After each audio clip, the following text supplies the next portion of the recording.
우리는 왜 수필을 쓰는가? 김종환. 저는 수필하는 걸 직업으로 삼은 사람입니다. 그런데 누군가 나에게 당신 3년 안에 수필로 떼돈을 벌 가능성이 있어? 라고 묻는다면 떼돈은 무슨 잡지나 낼 돈이나 벌었으면 해 라고 말할 것입니다. 이런 개떡같은 이런 실정이라면 안 해야지요. 그래도 포기하지 않고 하는 걸 보면서 그는 속으로 생각할 것입니다. 이 친구가 미래를 보는구먼. 그래서 그럴 것입니다. 당신 죽기 전에 떼돈을 벌 자신은 있는 거지? 그러나 나의 대답은 똑같을 것입니다. 돈 걱정 없이 잡지나 냈으면 해. 정말 이건 정말 빌어먹을 일 아닙니까? 그는 의아해하며 질문할 거예요. 사람이 희망 없이도 살 수 있어요. 어디 세상이 부자들만 사는 곳입니까? 부자 되어야만 성공하는 것입니까? 나에게 정말 희망이 없냐? 아니에요. 대학에서조차 인문이 몰락하는 이 시대에 한국에선 대중이 역으로 작가가 되려고 합니다. 이 기운은 보통 예사로운 기운이 아니에요. 저는 가끔 희망에 부풀어 잠을 못 잘 때도 있어요. 어느 시대에도 글 써서 밥 먹고 살았던 때는 없었고 파생상품을 팔아먹고 살았지요. 세익스피어, 박지원, 박제가, 추사, 김정희, 정약용 등 조선 500년 역사에서 가장 위대했던 시절은 세종조와 영정조 시대일 것입니다. 저는 드라마 대왕세종을 봅니다. 노무현 정권이 물러났을 때 정조에 대한 드라마가 방영되었고 높은 시청률을 기록했습니다. 전 그걸 보면서 민중의 한을 봅니다. 깨우쳐진 민중이 있을 때 새로운 시대가 열려요. 그리스의 찬란한 문화는 폴론의 개혁을 낳았던 아테네의 시민이 있어서 가능했었지요. 정신의 승리지요. 격변기엔 대중을 깨우는 새로운 정신이 나왔어요. 러시아 혁명기, 유럽의 68세대, 그리고 우리가 정신의 그 시대를 열 것 같아요. 촛불 집회를 지켜보며 그 조짐을 감지했습니다. 분명 칼 같은 문장만이 역사의 세월을 살아남을 것입니다. 이야기가 너무 거창합니까? 그러면 가장 작게 이기적으로 이야기합시다. 남는 장사여야 하니까.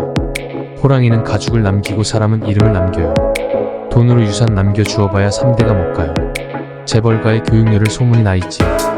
돈도 남겨주고 글도 남겨준다면야 더할 나위 없겠지만 둘 중 하나를 선택해야 한다면 전 글을 남겨주라고 권하겠습니다. 문집을 남기면 정신을 남기는 것, 벌을 남기는 것, 할아버지가 어떤 사람인지 고스란히 남기는 것이지요. 글 쓰는 게 남는 장사지요. 왜 글 써? 남는 장사하려고 쓴다.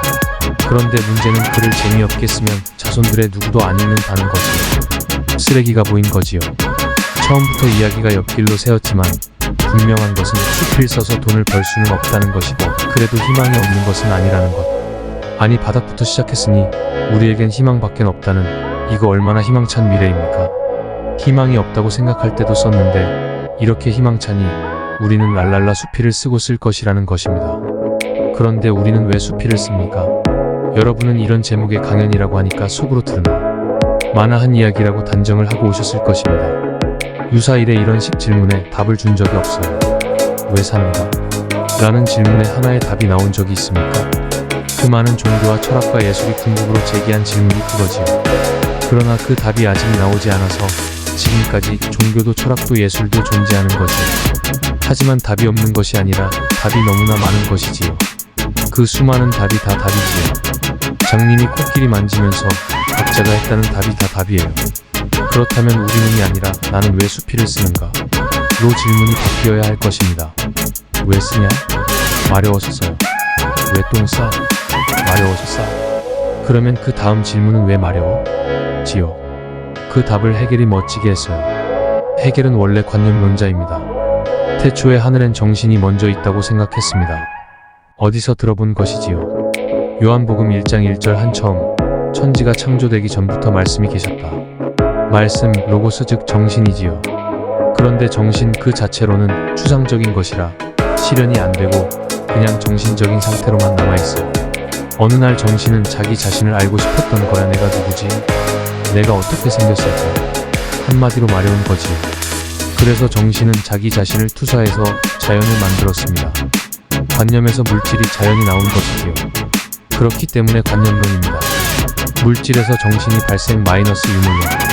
하나님이 왜 천지를 창조했어? 자기가 누군지 궁금했던 것이지요. 누굴 위해서 천지를 창조했을까? 자기 자신을 위해서지요. 내 죄를 대속하기 위해 십자가에서 희생했다는 예수도 궁극엔 메시아로서의 자기를 위해서 죽은 것이지요. 명색이 메시아인데 빌라도에게 날 살려달라고 울면서 빌고 매달렸다면 인상 팍 구긴 것이지요. 이왕 죽을 거라면 폼나게 죽자. 그래서 3년 동안 잃은 것이라고는 아무것도 없는 그가 죽으면서 하는 말이 나는 다 이루었노라고 했던 것입니다. 얼마나 폼이 납니까? 니체는 그걸 알아버렸어. 그래서 차라투스트라는 이렇게 말했다는 통쾌한 농담으로 시작해요. 그런데 이상한 것은 사람들은 이 유쾌한 농담을 들으면서도 웃지를 않아. 괜히 너무 심각하는 거야. 30살에 산속으로 들어간 다음 10년 후 마음의 변화가 왔어. 그리하여 어느 날 아침 동이 트자 떠오르는 태양을 향해 말하는 거야. 너 위대한 천체여. 내가 비추어줄 그런 것들이 존재하지 않았다면 무엇이 너의 행복이겠느냐. 너는 지난 10년 동안 내 동굴을 찾아 올라와 비추어주었다. 내가 그리고 나의 독수리와 뱀이 없었다면 너는 필경 너의 빛과 그 빛의 여정에 지쳐있으리라. 태양더러 내가 날 비춰준다고 폼 잡지 말라는 거지. 되려 지켜봐준 나에게 감사하라는 거야. 싸가지가 하나도 없지요. 우리 아이놈이 날 위해 날 낳았어요. 둘이 좋다가 내가 생긴 거잖아. 나 키우는 재미로 살았지. 나 없었으면 심심해서 어쩔 뻔했어?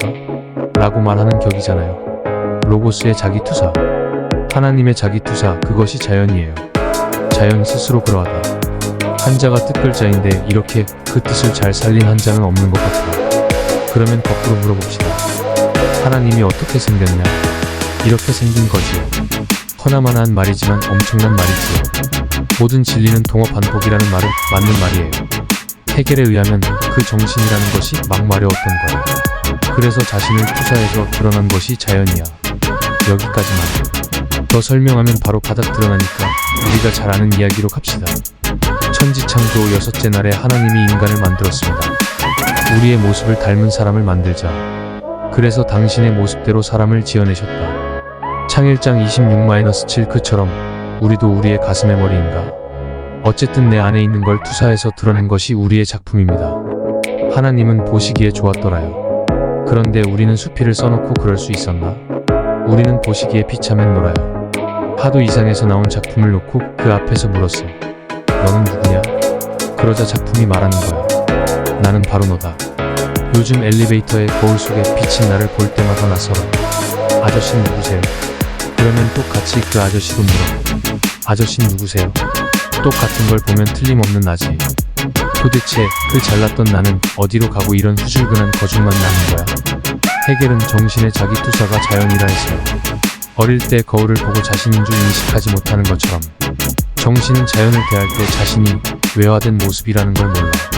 자연은 일종의 타자가 되는 거지. 그러나 시간이 지나면 그것이 자신이 보고 싶은 것, 볼 수 있는 것만은 보았다는 걸 알게 되고 곧 그것은 자기 정신의 투영임을 인식하게 돼.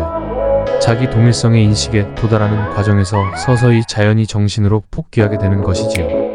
정신이 또 다시 정신의 상태로 돌아가는 것. 그런데 이때 정신은 옛날의 정신이 아니라 자기 자신의 인식에 도달한 정신, 즉 자기 자신의 실현에 도달한 정신이 되는 것. 이걸 해겔은 외화라고 하지요. 자기 자신을 바깥으로 끄집어낸다는 것이지요.